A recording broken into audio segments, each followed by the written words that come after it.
Ara fa pràcticament 4 anys vaig acabar la carrera. Jo vaig estudiar International Business Economics a la Pompeu Fabra. I recentment he estat adonant-me i reflexionant sobre coses que jo he pres gràcies a la universitat que no me n'havia donat fins recentment. No han tingut sentit fins a aquest moment de la meva vida. Així que he pensat que podríem fer un vídeo, com veus en el títol, de 10 coses que he après gràcies a la universitat. Comencem.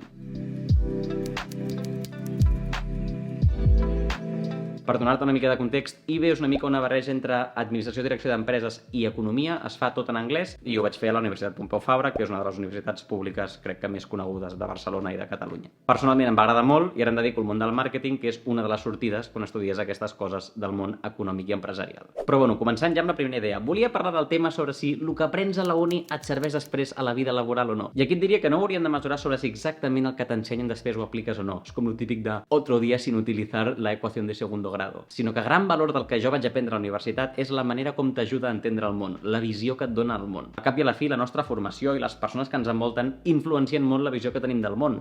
I no veuràs el món de la mateixa manera si ets, no sé, historiador, biòleg o economista. I a mi, en el meu cas, la visió que em dona ser un economista doncs m'agrada bastant. I és també una mica el que hauries de buscar si entres a la universitat. Ja no és si el que t'estan preguntant a l'examen et servirà d'aquí 10 anys a la feina, sinó t'estan ensenyant a veure el món i entendre les coses d'una manera diferent a la d'una altra persona, que segurament et donarà eines per en un futur desenvolupar-te millor. El segon punt del que et volia parlar és la senyalització que et dona haver anat a la Pompeu, és a dir, una mica què pensa la gent de tu perquè ets una persona que va a la Pompeu. I això ho dic perquè crec que estem en un moment on hi ha molta titulitis, els hem dit a tots els joves que el que has de fer és entrar a la universitat i treure't una carrera, o sigui, jo mateix vaig ser el primer que ho va fer quan tenia 18 anys, i això ens porta que cada any hi ha literalment més de 1.000 persones que es graduen amb un títol d'economia o economia i empresa com el que tenia jo. Quan arriba un moment que tu vols entrar a un màster o a una empresa, per exemple, i ells han de valorar tots aquests candidats, que de cop tens 1.200 persones noves que diuen que tenen coneixement sobre economia, és bastant difícil i busques maneres de discriminar entre ells, ens agradi o no. I una de les coses que pots mirar, per exemple, és a quina escola, a quina universitat has anat. Si has anat a una universitat com la Pompeu Fabra, que té fama de ser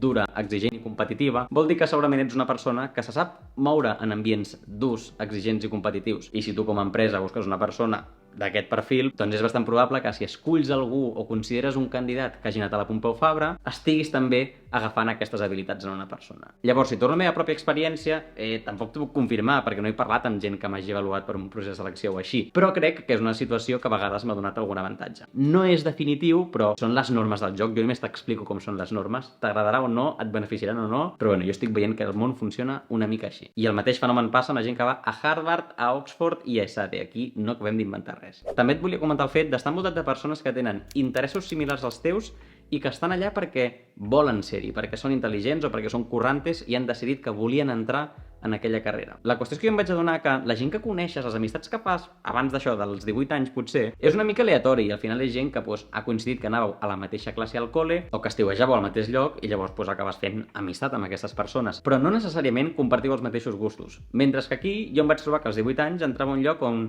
hòstia, hi ha 80-90 persones més que han escollit estar aquí perquè els agraden coses similars a les meves. I gràcies a això vaig poder fer amics que, hòstia, tenim molts interessos en comuns, moltes maneres similars de veure el món, el qual sempre està xulo. En el meu cas en concret, encara posaria una idea extra aquí sobre. I és que la carrera d'IB necessites tenir una nota bastant alta per entrar-hi, i això fa que al final la gent amb qui t'acabes juntant allà és gent molt treballadora o molt intel·ligent que ha aconseguit la nota que feia falta per entrar-hi. I això fa que durant 4 anys t'envoltis de persones molt intel·ligents, molt treballadores, molt competitives també a vegades, però bueno, això fa que per tu acabis normalitzant el fet d'esforçar-te, de buscar millorar les coses cada dia perquè és el que es porta al teu voltant. Sempre ho dic, si tu t'envoltes de vegetarians, serà molt normal ser vegetarià. Si t'envoltes de culturistes, serà molt normal anar al gim. Però si t'envoltes de gent que té una mitjana de 9 i pico al batxillerat, per tu el més normal serà fer les coses que et porten a ser un bon estudiant. Com a consell número 4, et volia comentar que crec que hi ha molts coneixements que no vaig aprofitar prou bé perquè jo no estava preparat per rebre'ls. És que era un xaval de 18 anys que no sabia res de la vida. Hi havia moltes coses que les aprenia perquè és el que has d'aprendre, és el que necessites per provar el segon examen, però no li veies una aplicació real a la teva vida i, bueno, a cap dels anys després t'oblides. Però també passa el temps i quan tens més experiències vitals dius, hòstia, allò que em van ensenyar potser no està tan allunyat de la realitat. Potser aquest model mental com a un economista m'ajuda a entendre més aquest problema. Per exemple, una de les idees que estudies en economia és coses així com, jo què sé, què passa quan intentes controlar el preu d'una cosa i que no sigui el mercat el que li posa un preu, sinó que un polític diu que passa certa cosa. doncs hi ha uns certs efectes que es poden preveure normalment si saps economia, i en aquell moment jo no m'ho pensava, però després quan comences a veure que hi ha rumors sobre controlar el preu dels lloguers o controlar el preu de l'electricitat, veus que la manera com es prenen decisions o perquè no es prenen decisions o quines conseqüències té, tu ja ho podies preveure quan estaves a la universitat, però en aquell moment, com que no saps res de la vida, doncs és un contingut que l'aprens per un examen i l'oblides el dia següent. No sé ben bé quin consell et vull donar amb això, tampoc estic pensant aquí que hagis d'esperar-te a tenir experiència vital, tenir 25 anys i llavors dir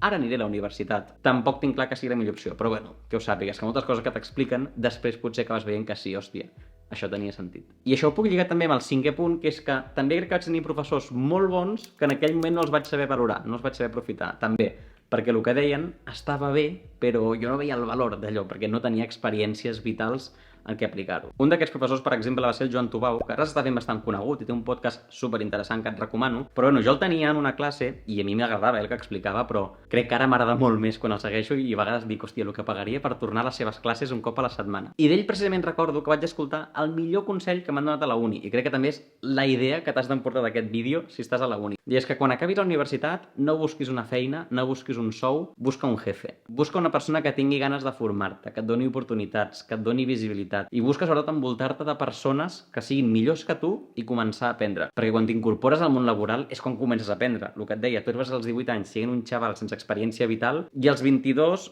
estàs encara bastant ahir. Llavors és quan comences a saber de què va la vida. Llavors, en aquesta situació que ens podríem trobar molts de 22-23 anys que dius jo és que vull una feina que em paguin una pasta o que et diguin un nom superxulo i m'ho passi molt bé, crec que el millor és buscar un jefe, bueno, un cap, que diríem en català, no? Una persona de qui puguis aprendre un muntó i ojalà t'agradi la feina i ojalà et paguin un sou bo, però sobretot és el moment de començar a aprendre. Ja tindràs molt de temps per guanyar molts diners a la teva vida, però si ara no fas la feina d'aprendre un ofici, després és molt difícil tenir una bona carrera laboral, una recompensa econòmica i no acabar amargat a una feina que et vas flipar quan tenies 22-23 anys i ara estàs veient que allò no era el teu.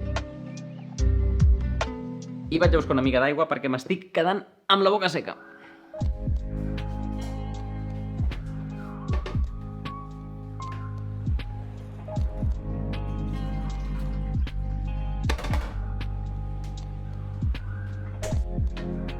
Vale, en sisè lloc et volia explicar la meva temàtica preferida que vaig descobrir durant la carrera, i això és la psicologia evolutiva. I dic que és la meva preferida no perquè traies molt bones notes o se'm donés molt bé, perquè en veritat crec que no, però és perquè va despertar curiositat en mi, i quan va acabar l'assignatura jo encara seguia aprenent sobre allò.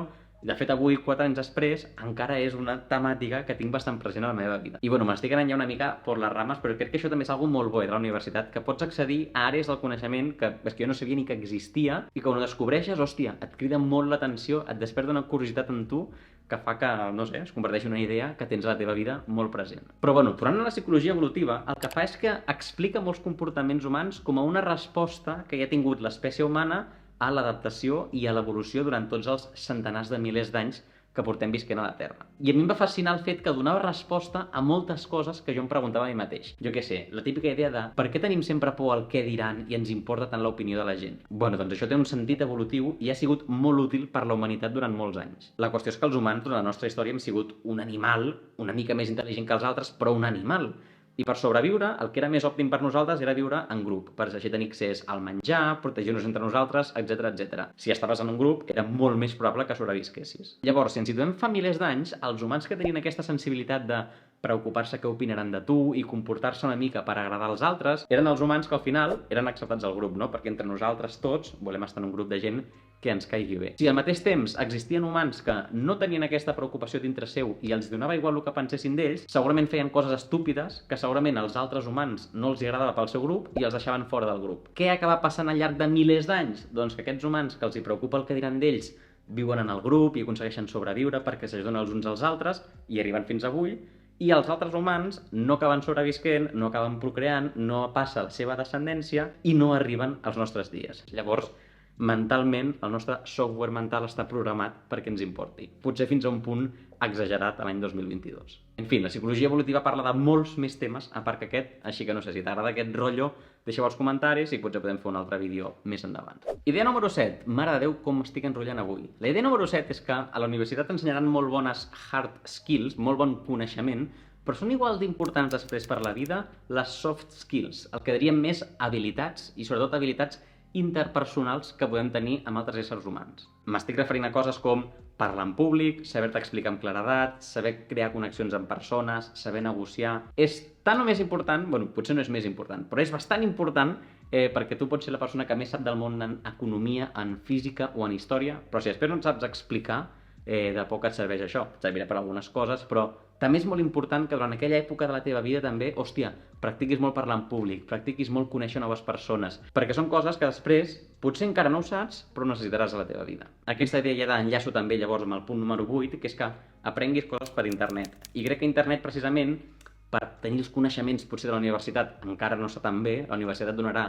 un coneixement molt bo i molt ben estructurat, però internet pot ser una molt bona font per aprendre aquestes soft skills. Hi ha un munt de contingut a internet sobre com parlar en públic, com fer storytelling, com negociar, bueno, hi ha milers de coses. Jo recentment he descobert un tiktoker que t'explica com parlar en públic que flipes i que a vegades dic, és que ojalà hagués tingut això durant la carrera perquè hagués après molt a l'hora de presentar la carrera i després al meu món laboral també m'hagués estalviat 2 anys de presentacions lamentables, que tu penses que no són lamentables perquè mai ningú t'ho diu, però bueno, és que acabes amb la universitat que encara has d'aprendre moltes coses a la teva vida. En fi, tornant a la idea, que intentis complementar el que aprens a la universitat amb coses que aprens pel teu compte per internet, poden ser soft skills com les que t'he dit, o també pot ser coneixement rotllo Excel. És superimportant saber Excel, tot el món funciona amb Excel i mai ningú a la uni t'ensenyarà com es fa servir, però és molt important. O, jo què sé, jo és que ara aprendria una mica de programació, perquè crec que, hòstia, si et dic que el món funciona amb Excel, d'aquí a molts pocs anys tot funcionarà amb una mica de programació, llavors saber entendre codi una mica et donarà un avantatge.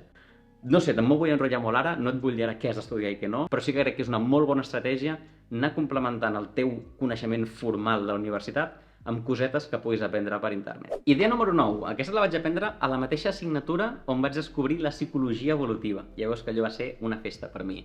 Allà vaig descobrir els biaixos cognitius, que són una mena com d'errors que té el nostre cervell que fa que no pensem de manera racional. I en aquell moment me'n recordo que vaig conèixer el biaix de confirmació que em va fascinar, perquè jo el veia tot arreu. El biaix de confirmació el que diu és que quan estem aprenent informació nova, el que fem sempre és fixar-nos en informació que confirmen les nostres idees i les nostres hipòtesis. De manera que mai som imparcials, ens costa molt anar amb una ment oberta i molts cops el que fem com a humans és confirmar-nos que no estem equivocats. Això segurament també té alguna relació amb la psicologia evolutiva. Però, per exemple, jo me'n recordo que en aquell moment jo vaig veure un munt a Twitter. I és que a Twitter el que fem tots és seguir persones amb les mateixes ideologies i opinions que nosaltres molts cops. Llavors, constantment, l'únic que estàs fent és aprendre noves idees per confirmar el que tu ja tenies i costa molt tenir inputs iguals a diferents opinions i després tu crear-te una pròpia opinió basada en tot això. Jo què sé, si ets independentista, segurament seguiràs a un 95% de persones independentistes. Si ets comunista, segurament el 95% de persones que segueixes també són comunistes. I si ets del Barça, doncs també, segurament el 90% de la gent que segueixes també és del Barça. Com que Ana Madrid? Vaya subnormal. Un follow. Jo hi va haver una època al descobrir això que em va ratllar una mica i vaig intentar començar a seguir gent amb moltes opinions polítiques diferents i dir, uai, és que vull veure tot el ventall d'opinions diferents, llavors jo també la meva pròpia. Però és que és molt difícil no caure-hi, perquè ho intentes i després quan llegeixes una cosa d'una ideologia contrària a la teva, el que estàs fent quan llegeixes ja és en plan intentar criticar-ho i no tens una ment oberta, sinó que busques el fallo en aquella idea per tornar a confirmar la teva ideologia. En fi, una altra d'aquestes idees que em va agradar molt descobrir gràcies a la universitat.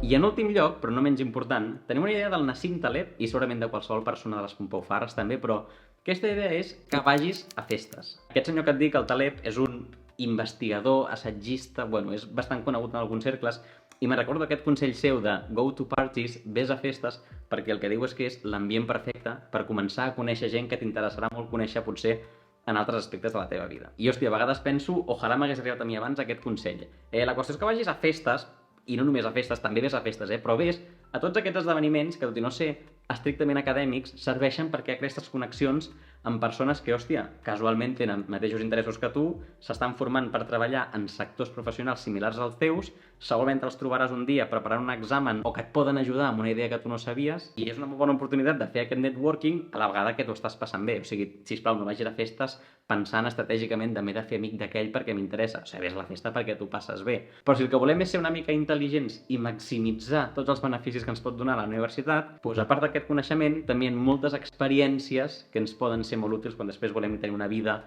exitosa, no sé si dir exitosa, maximitzar les oportunitats que vulguis tenir després al món laboral o per treure excel·lents, el que tu et vingui de gust. Ves a festes, ves a congressos, acadèmies, clubs de debat, m'és igual, però la universitat no és només classe i biblioteca, és tot el cúmul d'experiències. I porto molta estona parlant, així que ara ja només em queda dir-te que, no sé, opinis sobre aquest consell si vols, si no estàs a favor o si n'inclouries algun altre també, ho pots comentar per aquí als comentaris. No sé, deixa un like al vídeo com sempre, et pots subscriure al canal, pots buscar altres idees, perquè hi ha vídeos bastant guais últimament. I res més, jo imagino que ens veurem la setmana que ve amb un nou vídeo. Adeu!